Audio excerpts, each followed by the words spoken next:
Hello students, मेरा नाम है विक्रांत शर्मा। स्वागत है आप सभी का विक्रांत सर क्लासेस पे। तो चलिए आज हम सीखते हैं कि गोलीय दर्पण पर प्रतिबिंब बनने के नियम क्या होते हैं। मतलब किसी भी गोलीय दर्पण पर प्रतिबिंब बनने के कुल कितने नियम हैं और गोलीय दर्पण पर प्रतिबिंब कितनी स्थितियों में बनता है। तो पहला नियम यह है कि यदि कोई किरण मुख्य अक्ष के समांतर होके जाती है तो वह दर्पण से परावर्तित होने के पश्चात मुख्य फोकस से होके निकल जाती है। पहला नियम यह है, यदि कोई प्रकाशीय किरण मुख्य अक्ष के समांतर होके चलेगी तो दर्पण से टकराने के बाद परावर्तित होगी, तो परावर्तित होने के पश्चात वह मुख्य फोकस से होकर के निकल जाएगी। तो यह है दर्पण पे प्रतिबिंब बनने का प्रथम नियम। दूसरा नियम यह है कि यदि कोई किरण मुख्य फोकस से होके जा रही है तो दर्पण से टकराने के बाद वह मुख्य अक्ष के समांतर होके चली जाएगी। यानी कि यदि कोई किरण मुख्य फोकस से होके जाए तो इस अवतल दर्पण से जब टकराएगी तो परावर्तित होने के पश्चात यह मुख्य अक्ष के समांतर होके चली जाएगी। और तीसरा नियम यह है कि यदि कोई किरण इस वक्रता केंद्र से होके जा रही है तो दर्पण से टकराने के पश्चात पुनः उसी मार्ग में वापस चली जाती है। कहने का मतलब यह है कि यदि कोई किरण वक्रता केंद्र से होकर जाएगी तो दर्पण से टकरा के जब परावर्तित होगी तो पुनः उसी मार्ग में वापस चली जाएगी। तो स्टूडेंट्स, इस तीनों नियमों को याद रखिएगा, क्योंकि इन्हीं तीनों नियमों के आधार पर गोलीय दर्पण पे प्रकाश का परावर्तन करा करके बिंब का प्रतिबिंब बनाया जाएगा। तो इस बात को याद रखिएगा। तो चलिए स्टूडेंट्स, अब हम सीखते हैं कि अवतल दर्पण पर प्रतिबिंब बनने के कुल कितने नियम या स्थितियां होती हैं। तो अवतल दर्पण पर प्रतिबिंब बनने की कितनी नियम या स्थितियां हैं। स्थितियां हैं, देखिए अवतल दर्पण पर प्रतिबिंब बनने के कुल 6 स्थितियां होती हैं। पहले मैं आपको एक शॉर्ट ट्रिक सिखाता हूं, जिस शॉर्ट ट्रिक से आपको यह पता चलेगा कि आखिर वो कौन कौन सी स्थितियां हैं जहां हमें बिंब यानी कि वस्तु को रखना है, और फिर अगर उन स्थितियों पे, उन पोजीशंस पे हम अपने बिंब या ऑब्जेक्ट यानी कि वस्तु को रखते हैं तो उसका प्रतिबिंब कहाँ बनेगा, पहले इस चीज को सीखते हैं। तो यह हमारा एक मुख्य अक्ष होगा, यहाँ हमारा एक दर्पण है जिसका एक भाग कलई किया गया है और यह भाग हमारा ध्रुव कहलाएगा। यहाँ हमारी वक्रता त्रिज्या है और यह हमारा मुख्य फोकस है। तो पहली स्थिति यह है कि यदि हम अपने वस्तु को अनंत पे रखते हैं, वस्तु हमारा कहाँ होगा, अनंत पे, तो उसका जो प्रतिबिंब बनेगा वह इस फोकस पे बनेगा। ध्यान से याद रखिएगा कि यदि हम अपने वस्तु को अनंत पे रखते हैं तो उसका प्रतिबिंब मुख्य फोकस पर बनता है, छोटा बनता है वस्तु से।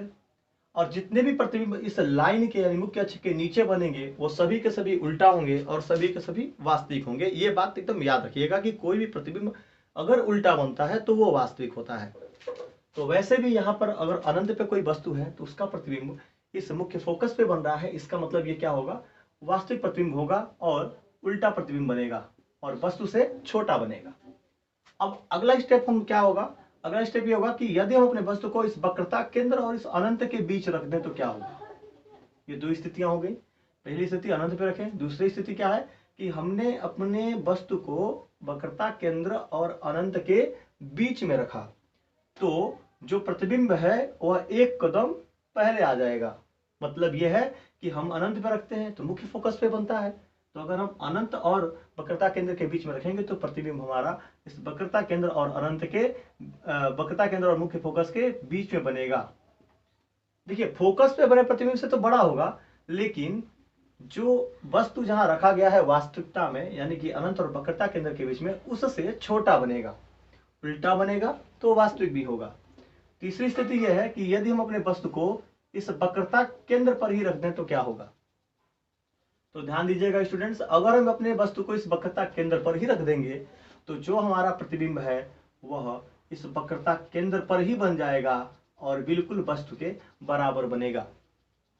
और तीसरी स्थिति यह है कि अगर हम अपने वस्तु को वक्रता केंद्र पर रखते हैं तो उसका प्रतिबिंब वक्रता केंद्र पर ही बनेगा, उल्टा बनेगा, वास्तविक बनेगा और वस्तु के बराबर बनेगा। चौथी स्थिति, यदि हम अपने वस्तु को इस वक्रता केंद्र और इस मुख्य फोकस के मध्य रखते हैं तो हमारा जो प्रतिबिंब होगा वह, यानी कि यह हमारा वस्तु है जो वक्रता केंद्र और इस मुख्य फोकस के बीच में है, तो हमारा जो प्रतिबिंब होगा वह इस वक्रता केंद्र और अनंत के बीच में बनेगा, वस्तु से बड़ा बनेगा, उल्टा बनेगा और वास्तविक होगा। अगला स्टेप कि यदि पांचवी स्थिति यह है, यदि हम अपने वस्तु को इस मुख्य फोकस के ऊपर रख दें तो क्या होगा। तो यदि हम यहाँ रखते हैं मुख्य फोकस के ऊपर, तो जिस तरह से अनंत पे रखे वस्तु का प्रतिबिंब मुख्य फोकस पे बन रहा था, वैसे ही इस मुख्य फोकस पर रखे हुए वस्तु का प्रतिबिंब अनंत पर बनेगा, वस्तु से बड़ा बनेगा, उल्टा बनेगा और वास्तविक बनेगा। और छठवीं स्थिति क्या है? छठवीं स्थिति यह है कि यदि हम अपने वस्तु को इस मुख्य फोकस और ध्रुव के बीच में रखते हैं तो, यदि हम अपने वस्तु को इस मुख्य फोकस और ध्रुव के बीच में रखते हैं तो क्या होगा। तो देखिए, यहां से किरणें चलेंगी, ध्रुव से होती हुई पीछे हटेंगी, फिर इस वक्रता केंद्र से किरणें चलेंगी, वस्तु से टकरा के वस्तु से चलेंगी, दर्पण से टकराएंगी। तो यदि हम इसे पुनः इसी मार्ग में वापस ले जाएंगी, यदि हम इसको आगे की तरफ बढ़ाते हैं, इस आगे की तरफ बढ़ाएं,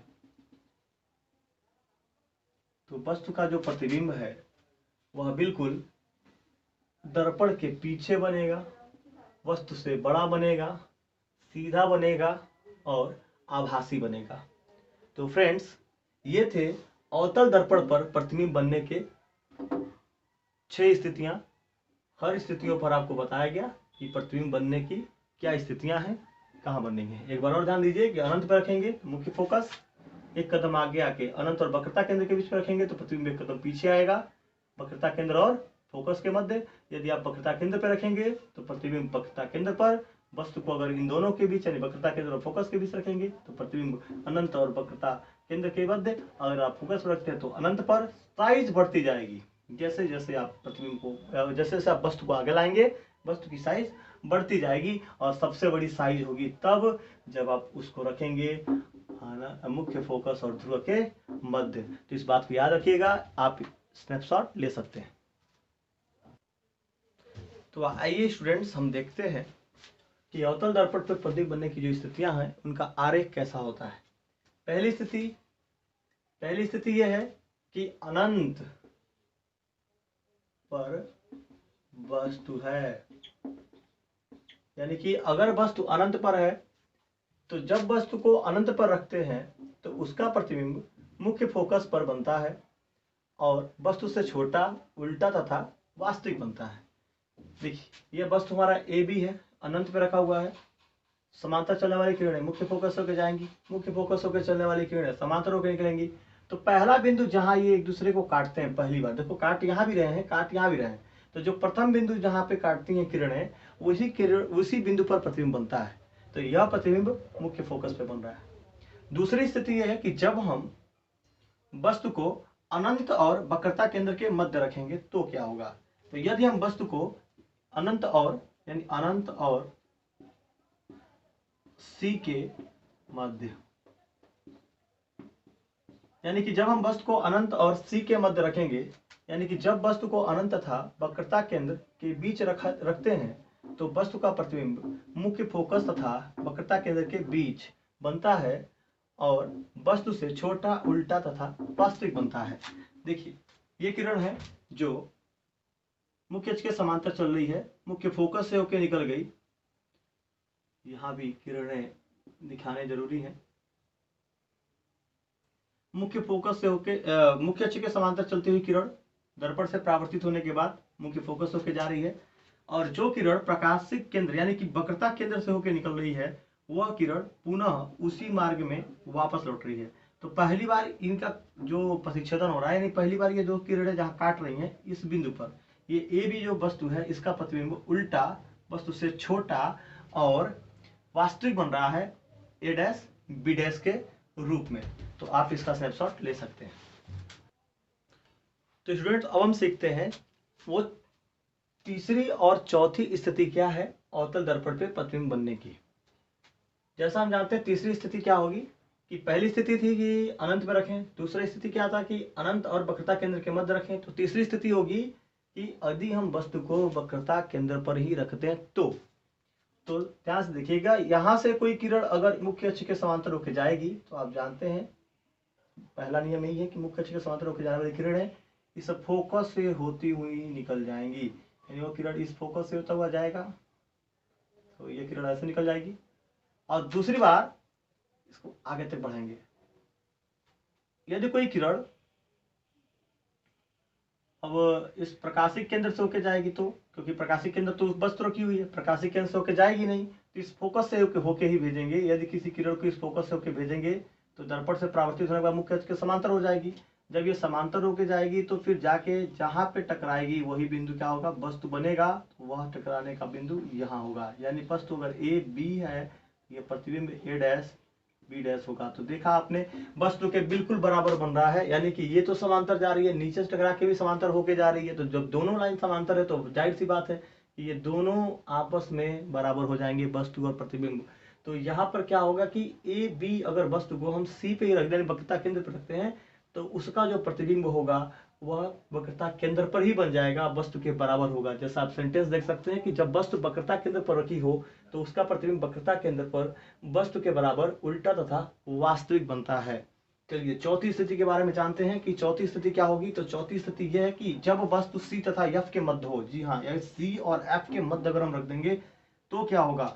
तो आप जहां तक देख सकते हैं यदि हम वस्तु को सी और एफ के बीच में रखे हैं तो यहाँ पर प्रकाश की किरणें चलेंगी समांतर, टकराएंगी, निकलेंगी फोकस से होकर के। दूसरी किरण आगे बढ़ेगी, बिल्कुल यहाँ पे सी है, ऐसे जाएगी, टकराएगी, दर्पण से परावर्तित होगी। परावर्तित होने के बाद यह किरण अपने मार्ग में वापस की ओर लौटेगी। लौटने के बाद ये किरणें जाके जहां टकराएंगी एक दूसरे से, देखिए यहाँ पर मैंने थोड़ा गलत बना दिया हूं। तो आप देख रहे हैं कि इस फिगर को मैंने बिंब को छोटा लिया है क्योंकि बिंब हमारा काफी बड़ा था तो प्रतिबिंब काफी दूर जाके बनता। तो यहाँ पे जो हमारा बिंब यानी कि वस्तु रखा हुआ है वक्रता केंद्र और फोकस के मध्य की समांतर चलने वाली किरण टकरा करके मुख्य फोकस होकर जाएगी। और एक किरण क्या होगा, क्योंकि देखो यहाँ पे तो ब्लॉक है, वस्तु हमने रख दिया है, तो इसकी ऊपरी छोर से प्रकाशिक केंद्र से होती हुई जाएगी। कैसे, पहले जाएगी दर्पण की तरफ, टकरा करके जब वापस लौटेगी तो पहली बार जहां एक दूसरे को काटेंगी वह बिंदु होगा यहाँ पे। तो प्रतिबिंब आप देख रहे हैं कि वक्रता केंद्र और अनंत के मध्य बन रहा है। एडस बीडस कैसा बना, उल्टा बना और वस्तु से काफी बड़ा बन रहा है। मतलब यह है कि जब वस्तु को वक्रता केंद्र तथा मुख्य फोकस के मध्य रखते हैं तो उसका प्रतिबिंब अनंत तथा वक्रता केंद्र पर नहीं, वक्रता केंद्र अनंत तथा वक्रता केंद्र के मध्य वस्तु से बड़ा, उल्टा तथा वास्तविक बनता है। तो स्टूडेंट्स आप इसका स्नैपशॉट ले सकते हैं। तो स्टूडेंट्स आइए देखते हैं पांचवी और छठवीं स्थिति क्या होगी। पांचवी स्थिति यह है कि जब वस्तु को हम एफ पे रखेंगे, एफ यानी कि यहाँ पे मुख्य फोकस पे, तो जब हम वस्तु को मुख्य फोकस पर रखते हैं तो उसका प्रतिबिंब अनंत पर बनता है। प्रतिबिंब वस्तु से बड़ा, उल्टा और वास्तविक बनता है। मतलब यदि हम वस्तु को मुख्य फोकस के ऊपर रख दें तो ये हमारा ए और बी जो वस्तु है यह अनंत पे जाके बनेगा। यानी कि समांतर चलने वाली किरणें मुख्य फोकस होकर जाएंगी, प्रकाशिक केंद्र से टकरा करके उसी मार्ग में लौटेंगी। तो ये लाइन जो होगी एकदम समांतर जाएगी। तो समांतर जाने के कारण ये सारी की सारी जो किरणें हैं, ये जो प्रतिबिंब बनेगा इस बिंब का, वो एकदम अनंत पे जाके बनेगा। और छठवीं स्थिति यह है अवतल दर्पण की आखिरी स्थिति यह है कि यदि वस्तु को एफ और पी यानी कि इस मुख्य फोकस और इस ध्रुव के बीच में रखते हैं तो क्या होगा। देखिए वस्तु ए भी है, अगर इसके बीच में हमने रख दिया है तो जब वस्तु को मुख्य फोकस तथा ध्रुव के मध्य रखे थे हैं, यानी उसके मध्य हो, तो उसका प्रतिबिंब दर्पण के पीछे सीधा, बड़ा और आभासी बनता है, यानी कि किरणें मुख्य फोकस होकर जा नहीं पाएंगी। कारण यह है कि यहाँ पे हमने वस्तु रखा है तो ध्रुव से टकरा करके लौट जाएंगी, परावर्तित होंगी, और प्रकाशिक केंद्र से होकर जाने वाली जो भी किरण होगी ये इस मार्ग में पीछे जाएगी, तो एक दूसरे से कहीं भी ये टक्कर नहीं होगा। जितने ही पीछे बढ़ेंगी उतना ही यह आंकड़ा बढ़ता चला जाएगा। तो जब इसको हम आभासी रूप से यानी कि आंशिक रूप से जब इसको पीछे बढ़ाएंगे तो हमें ऐसा आभास होगा कि पीछे प्रतिबिंब बन रहा है, उसी को हम आभासी प्रतिबिंब बनते हैं। और यह इस मुख्य अक्ष के ऊपर है तो सीधा है, आभासी है और वस्तु से काफी बड़ा प्रतिबिंब बना है। तो फ्रेंड्स, कैसा लगा आपको ये वीडियो? अगर आप हमारे चैनल पर नए हैं तो कृपया लाइक करें, सब्सक्राइब करें, बेल आइकन जरूर दबाएं आने वाले वीडियोस को पाने के लिए, और ढेर सारा कमेंट करें। धन्यवाद। तो स्टूडेंट्स, आइए जानते हैं कि उत्तल दर्पण पर प्रतिबिंब बनने की नियम यानी स्थिति क्या है। अभी हमने अवतल दर्पण के बारे में सीखा, अब उत्तल दर्पण के बारे में सीखेंगे। देखिए, दोनों गोलीय दर्पण होता है। जैसा आप जानते हैं कि अभी आप यहाँ देख रहे होंगे कि इसका जो वक्रता केंद्र और इसका जो फोकस है, इसका जो वो दर्पण के दाहिने दिशा में है, लेकिन परावर्तक तल इसका बाएं साइड में है। जबकि अवतल दर्पण में बिल्कुल इसका उल्टा था, परावर्तक तल बाएं में था और जो इसका कलई किया हुआ भाग था वो दाएं दिशा में था। तो जानिए ऐसा क्यों होता है। क्योंकि देखिए, ये जो दर्पण होता है, दर्पण का जब बाहरी सतह कलई किया गया होता है, अंदर का तल परावर्तक तल का कार्य करता है, तो ये कहलाता है हमारा अवतल दर्पण। इसका कोई भी हिस्सा आप लेंगे, काटेंगे इधर से, तो इसका अंदर का सिरा ही यहाँ पे आएगा। तो इसका ये गोला है, गोला के अंदर इसका केंद्र है, तो यही केंद्र इसका वक्रता केंद्र है। जब इससे एक रेखा मिलाएंगे तो यहाँ पर इसका ध्रुव होगा, तो वक्रता केंद्र और ध्रुव के बीच में ही फोकस होता है। तो इसका जो भी मतलब कि फोकस वक्रता केंद्र प्राप्त हो रहा था वो इधर प्राप्त हो रहा था। लेकिन यदि हम उत्तल दर्पण की बात करेंगे तो इसका अंदर का भाग कलई किया गया होता है और बाहर का भाग परावर्तक तल का कार्य करता है। तो इसको आप काटेंगे, निकालेंगे, ये वाला हिस्सा ले लीजिए या ये वाला हिस्सा ले लीजिए या यहाँ का कोई हिस्सा ले लें या यहाँ का कोई भी हिस्सा ले लें, तो इसका क्या होगा, इसका जब हम यहाँ पर इस दर्पण को रखेंगे, मतलब यह है कि अगर हम इस दर्पण को यहाँ पे रख दिए हैं तो इसका अंदर का तल कलई किया गया है, बाहर का तल परावर्तक तल है। तो जब ये गोला हम बनाएंगे तो ये मुख्य अक्ष होगा, तो इसका वक्रता केंद्र कहाँ मिलेगा, दाहिने साइड ही मिलेगा। तो इसके लिए इसका वक्रता केंद्र और मुख्य फोकस जो है दाहिने साइड में है। तो देखिए, यदि यहाँ दर्पण के जो भी प्रतिबिंब के नियम है वो पूरे के पूरे नियम उत्तल दर्पण पे भी लागू होते हैं। होता क्या है कि उत्तल दर्पण पे वस्तु को आप कहीं भी रखिए, चाहे अनंत पर रखिए, चाहे वक्रता केंद्र के मध्य रखिए, या किसी भी स्थिति में रखिए। जो 6 स्थितियां वहां पे बन रही थी अवतल दर्पण में, उन 6 स्थितियों में किसी भी स्थिति पर रखिए, तो क्या होता है कि उत्तल दर्पण में प्रतिबिंब एक ही जगह बनता है, स्थितियों से कोई फर्क नहीं पड़ता है। होगा क्या कि मुख्य अक्ष के समांतर चलने वाली किरण जो होगी, यानी कि ये भी वस्तु के मुख्य अक्ष के समांतर जो किरण चलेगी वह दर्पण से टकरा करके इधर परावर्तित हो जाएगी, और ये जो किरण चलेगी प्रकाशिक केंद्र के लिए, ये पुनः इसी मार्ग में चली आएगी, ऐसे जा रही है, ऐसे चली आएगी टकरा करके, यानी परावर्तित होकर के। तो अगर हम पीछे की तरफ बढ़ाएं दोनों किरणों को, तो ये आपस में पहली बार यहाँ काटती हुई आभास होंगी, यानी प्रतीत होंगी। तो जिस बिंदु पर ये प्रतीत हो रही हैं उसी बिंदु पर वस्तु का प्रतिबिंब बनेगा, और वो बिंदु है ध्रुव और फोकस के मध्य। तो देखिए, जो वस्तु का प्रतिबिंब होता है वह ध्रुव तथा फोकस के मध्य बनता है। तो आप देख सकते हैं यहाँ पे कि उत्तल दर्पण पर रखे वस्तु का प्रतिबिंब दर्पण के पीछे वस्तु से छोटा, सीधा, आभासी तथा ध्रुव तथा मुख्य फोकस के मध्य बनता है। तो स्टूडेंट्स, आप इसका स्नैपशॉट ले सकते हैं। अगर आप नए हैं हमारे चैनल पे तो कृपया लाइक करें और कमेंट सेक्शन में जरूर बताएं कि आपको ये वीडियो कैसा लगा। ऐसे ही और वीडियोस पाने के लिए हमारे चैनल को सब्सक्राइब करें और लाइक जरूर करें। तो आप इसका स्नैपशॉट ले सकते हैं।